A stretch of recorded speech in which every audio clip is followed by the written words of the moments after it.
Welcome to Italics, television for the Italian-American experience. I'm your host, Anthony Tamburri. With us this month is Edoardo Ballerini, actor, audiobook narrator, writer, director, and film producer. Ballerini has appeared in over 50 films and TV shows. He is best known for his work in The Sopranos, Boardwalk Empire, and Dinner Rush. He is a prolific and award-winning audiobook narrator, and since 2007, he has recorded nearly 300 titles, from classic works to bestsellers to spiritual titles. He was recently named a Golden Voice by AudioFile magazine and the Voice of God and Nausgard, Whitman, Machiavelli in an article on his work and career in the New York Times.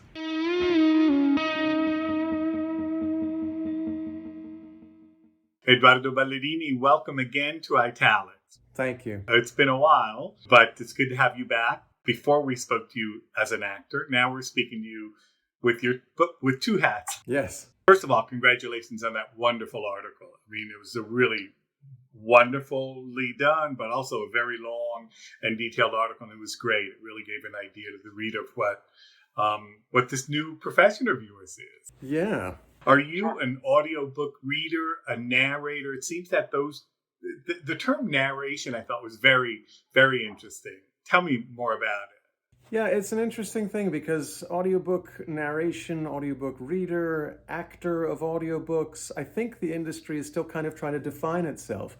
One of the things that I think, and maybe this is because I come from a film and TV background, is that it's just acting in a different form.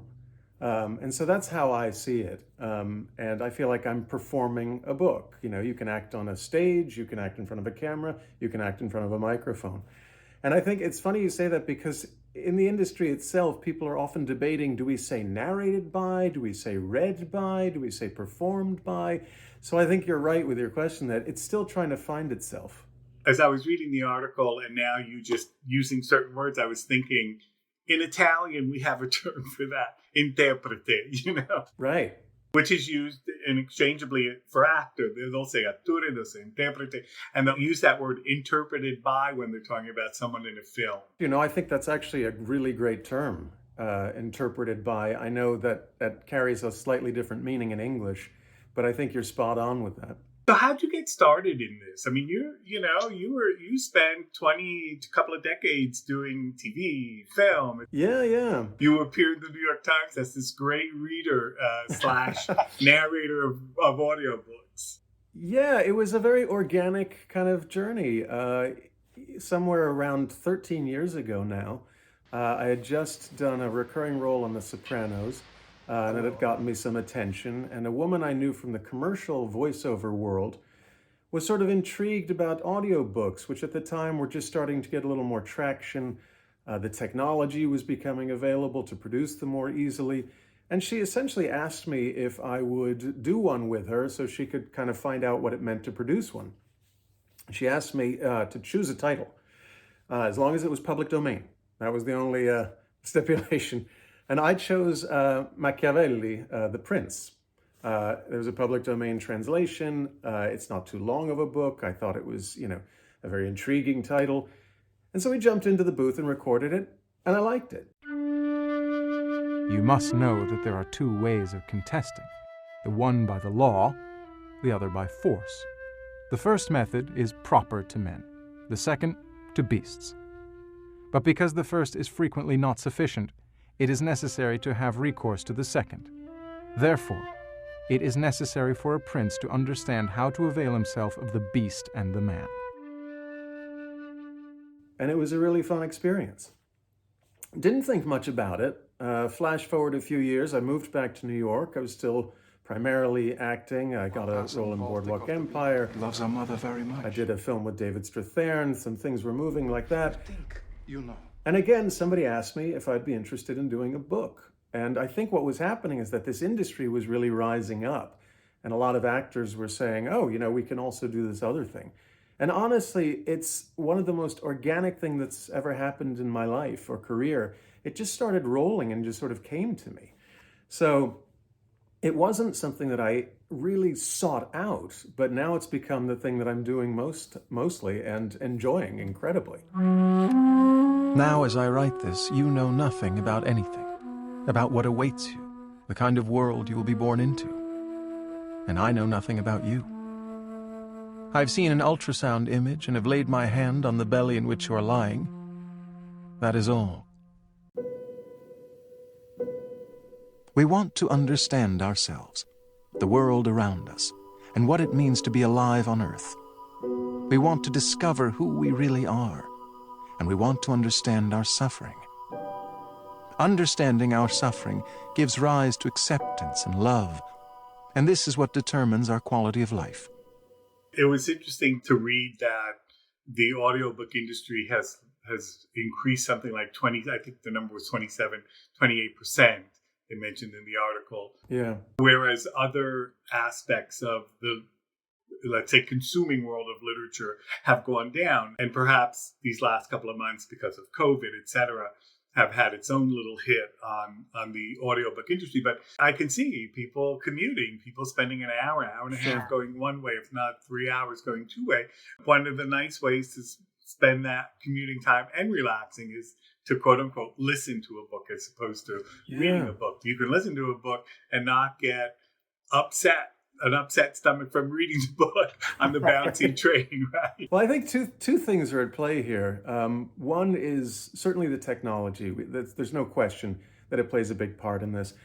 You know, famously, books on tape used to be these suitcases of cassettes, right? Exactly. Nobody's going to walk around with that. But, you know, the iPad and the iPhone come along, and that is a game changer. But I do think there's something else that's happening, is that you know, you can build an app, but unless it gives you a good product, it doesn't really matter.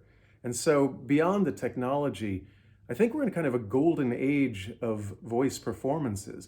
And I think what's happened is that so many great actors, my colleagues in the audiobook narration world, I mean, they're coming out of Juilliard, they're coming out of Yale, they're coming off Broadway, they're coming from TV series. And so you have this influx of incredible talent who are suddenly delivering these stories. And I think that is also what is driving this. It was a real educational read for me, this article, because as you were just saying, this sort of explosion of an industry that is including now some pretty prominent names in the acting world. Right. And there's even an award ceremony and so on and so forth. And you, in fact, have won an award. I think they called it the Oscar of narrating of audiobooks, right, et cetera. And you beat out some pretty prominent names there, which I thought was really nice to see. It was really great to read. Yeah. Yeah, I mean, you're right that a lot of, A-list Hollywood celebrities are also getting in on this. Tom Hanks is narrating books. Meryl Streep is narrating books. And it's true, I did win this award. And yes, it was probably the only time in my life where I can say I beat out Dustin Hoffman for an award. And the award ceremony. The award ceremony actually has been going on for a long time. It's just getting a lot more recognition now.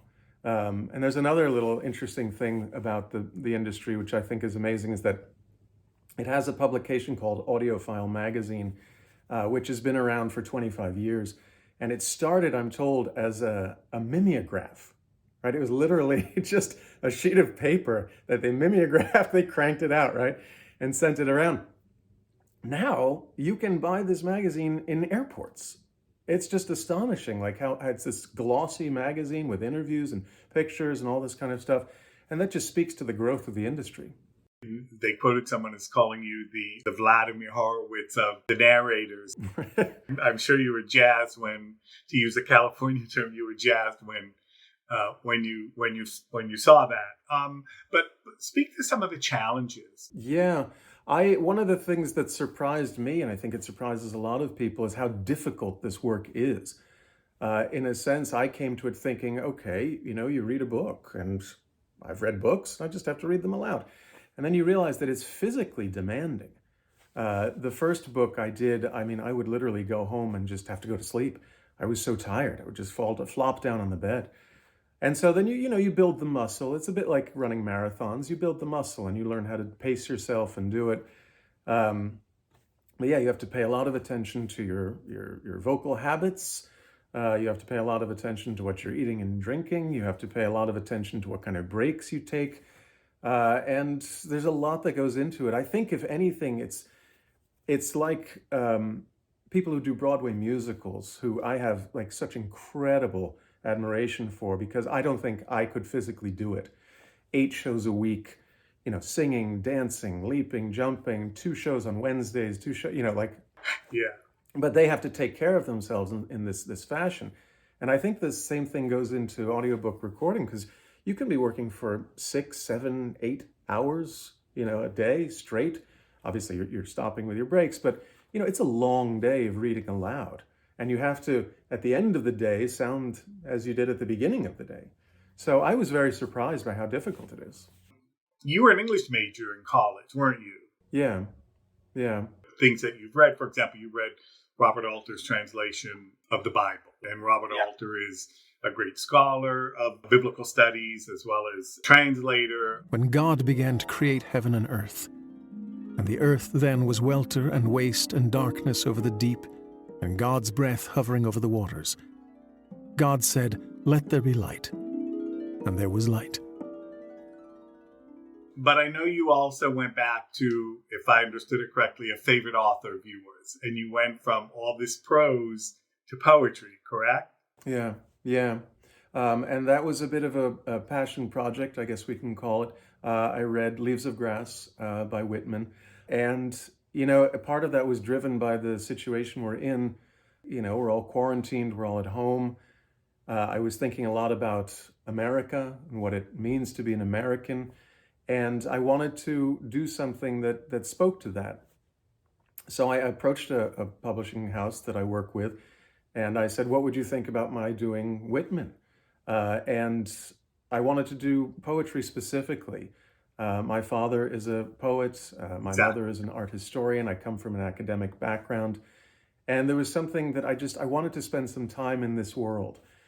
And it was a difficult experience, actually, because reading Leaves of Grass, you realize how little has changed and yet how much has changed. I mean, what Whitman was writing 150, 170 years ago now is still so true about the country we live in. Nor streets and steamships, nor prosperous business, nor farms, nor capital, nor learning may suffice for the ideal of man, nor suffice the poet. No reminiscences may suffice either. A live nation can always cut a deep mark and can have the best authority the cheapest, namely from its own soul. This is the sum of the profitable uses of individuals or states, and of present action and grandeur, and of the subjects of poets, as if it were necessary to trot back generation after generation to the Eastern records, as if the beauty and sacredness of the demonstrable must fall behind that of the mythical, as if men do not make their mark out of any times, as if the opening of the Western continent by discovery and what has transpired since in North and South America were less than the small theater of the antique or the aimless sleepwalking of the Middle Ages. The pride of the United States. But yeah, I do a fair number of, let's call them academic projects in the audio world. You mentioned Robert Alter's The Bible. I did Tolstoy. It was in July 1805, and the speaker was the well-known Anna Pavlovna Scherer, maid of honor and favorite of the Empress Maria Fedorovna. With these words, she greeted Prince Vasily, a man of high rank and importance, who was the first to arrive at her reception. Anna Pavlovna had had a cough for some days. She was, as she said, suffering from la grippe. Grippe being then a new word in St. Petersburg, used only by the elite. All her invitations, without exception, written in French and delivered by a scarlet-liveried footman that morning, ran as follows. If you have nothing better to do, Count or Prince, and if the prospect of spending an evening with a poor invalid is not too terrible, I shall be very charmed to see you tonight between 7 and 10. Annette Scherer.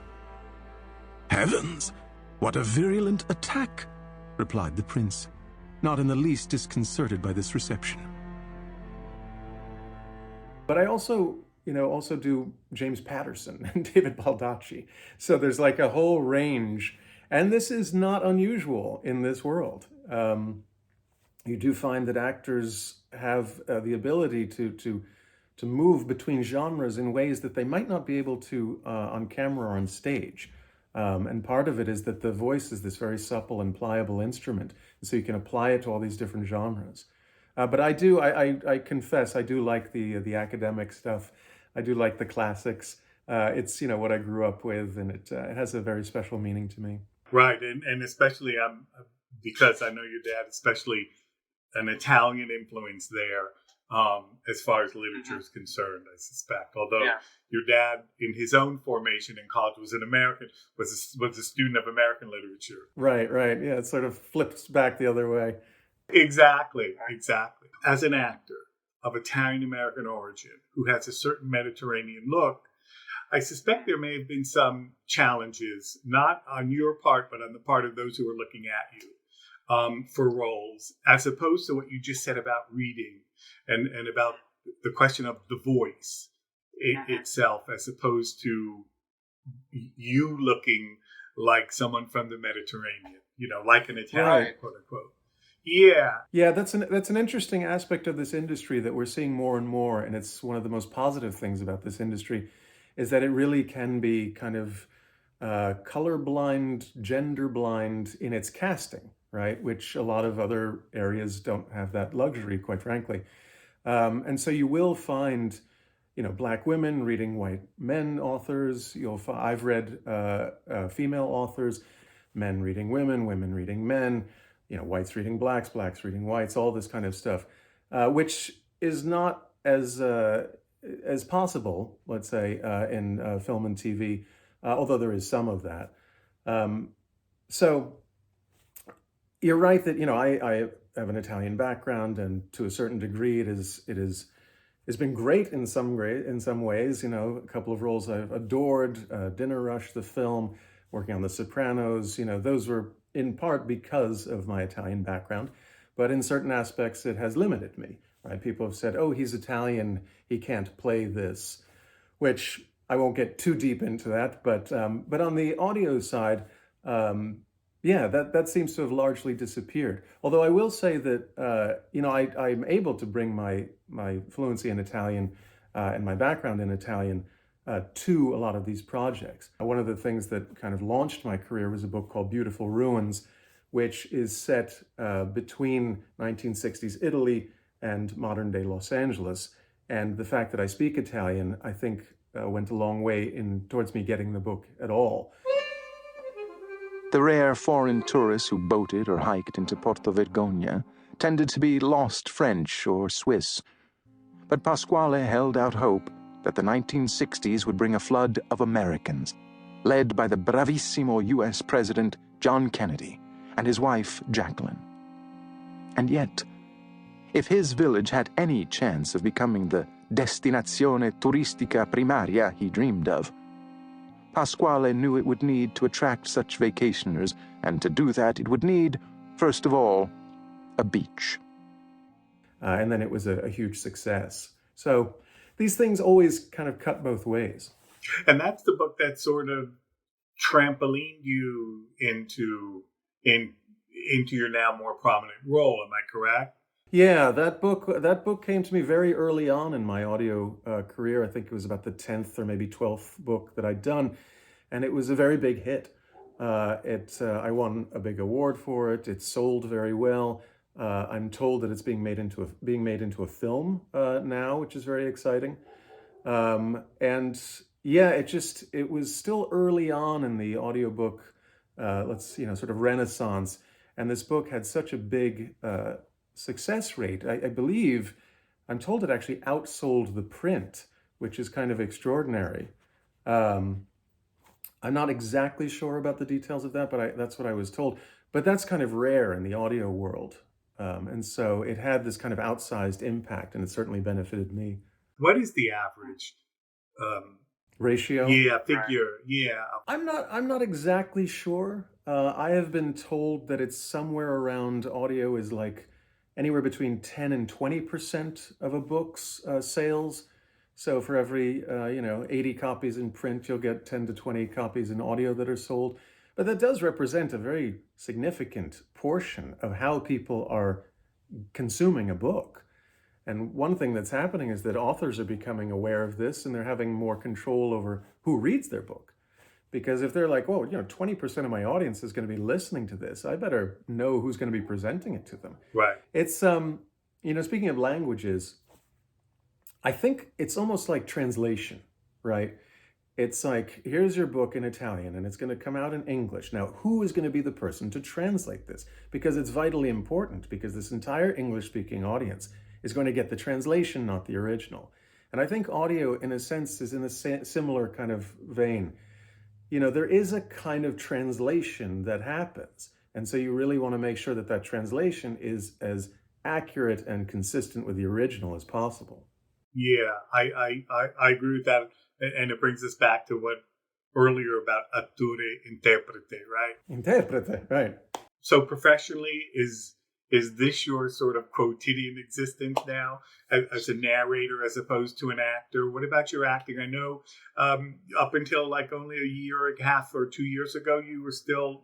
Yeah, well, certainly COVID has changed a lot of things at the moment. Not a lot of work on film sets right now. The last 5 years of my life has been moving increasingly into audio. That is not to say that I've closed the door on filming, not at all. I still love that world and want to be a part of it. One of the things that happened to me is that I have small children now. And so the last one of my daughter's only 5. And there was this curious event that happened in my life, is that I was doing a TV series in New Orleans, and I was flying back and forth and shooting all these odd hours. And I also had this newborn at home, and it was a very difficult existence. And at the same time, this audio world was kind of exploding for me. And that was great, because I was back in New York and I was working very regular hours, going to a studio 9 to 5, home at night. And it was sort of the perfect thing for me then. And so the audio world kind of kept going. The filming world kind of slowed down. The kids were still little. My son is 8. And it was this like perfect existence. Now we'll see what happens in the next few years. I would love to be on a TV series again. I'd love to film again. I think it's a very exciting and dynamic world. But we'll see. But for now, this is mostly what I'm doing. And let me ask you, and ask you this only because I know that you did actually make a short, and it was Italian themed, Rudolph Valentino. Have you thought about working behind the camera in beyond shorts, or? I did for a while. It's not anything I'm interested in now. I will say that my one experience directing that short, I was also in the short, which was very difficult. I discovered a whole new respect for people who direct and produce films, because it is a lot of work. I mean, my piece was 13, 14 minutes long, and that was a massive amount of labor. So to do a feature, again, I don't know. I never thought I'd be narrating audiobooks, so I'm not going to say, what the future will hold. If you'd asked me 10 years ago, or if you described to me 10 years ago that we would be talking about this, I would have said, I don't even know what that is. Right? Yeah. So I don't know. I think about it. I think maybe I'll, go back into film and TV. Maybe I'll write something. One of the interesting things that's happened in all this narration is I spend so much time with literature that I feel like I'm getting all this, sort of master class on writing and all these different forms of it. So actually, that was my next question. My next question was that have you already,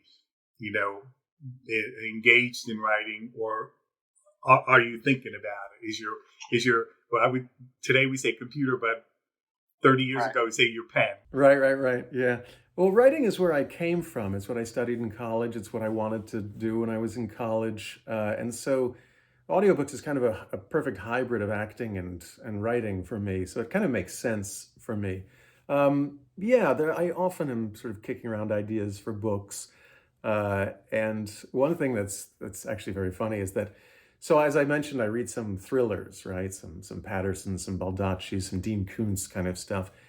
And sometimes when you read these books, you think, wow, this I could do this, right? Like I could write a best-selling thriller. Like it seems pretty simple on the surface. Yeah. But I will say to these writers that it's actually, what they do is actually very difficult, to make something that works like that. It seems simple on the face of it. I think the same way that people they see an episode of Law and Order and they think, I could write that. That doesn't seem that hard, right? It's like, but to actually do it is incredibly difficult. So, I always have these ideas for books, and then maybe as things sort of move into another phase, I'll get to those. I want to just mention that one of my favorite films, and I've written on it, is Dinner Rush. And actually, I saw Dinner Rush at Telluride back in 2000. Oh, wow. Yeah.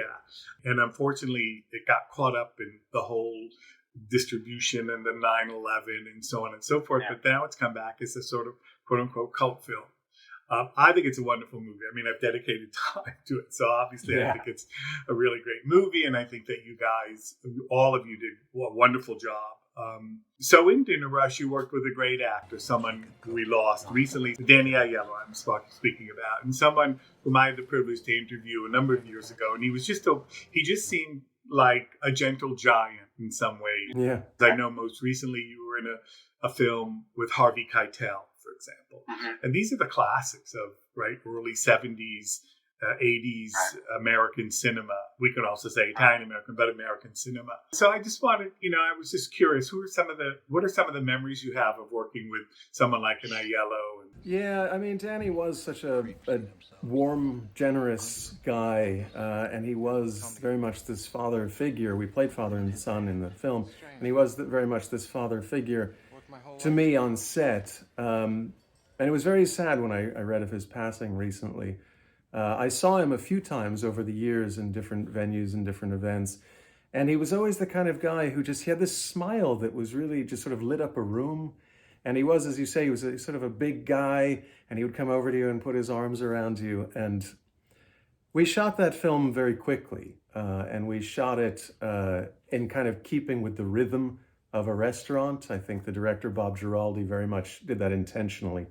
And so it was this kind of frenetic world, but Danny was always there at his table in the corner, and he was the anchor, and he was the kind of stillness in all of this. And I learned a lot from him, I have to say. One of the things that's been funny to me is I've played a few roles in which I'm the son, and the three people I've worked with I played Armando Sante's son, I played Danny Aiello's son, and I played Harvey Keitel's son. And I keep thinking, well, I'm getting older now, so maybe I'm going to start playing the father in some of these. So, but there's still a few out there that I'd love to play their son. So maybe that'll bring me back to the screen. But Dinner Rush for me was it was it was like the on-screen experience that launched me and provided such incredible experiences. We traveled the world with it. Telluride was our premiere. Yeah. I went as far as Tokyo with that film. It was great. There was really nothing like it, and I think it holds up as a film. I will say, like so. To this day, you see it. It's how many? It's 20 years 20 old years. Now. Yeah, but it still feels fresh. It really somehow just really captured that spirit of a restaurant, and it got it right. Well, listen, Edoardo, it's been great having you. I want to thank you for taking time to spend with us. My pleasure. And once this is all over and we can walk around again and we're up and running at the Institute, we'll have to do something at the Institute. We'll have to have you at the Institute. I would love to. Speaking about all of these things. So thank you so much. All right. Stay safe. Bye-bye.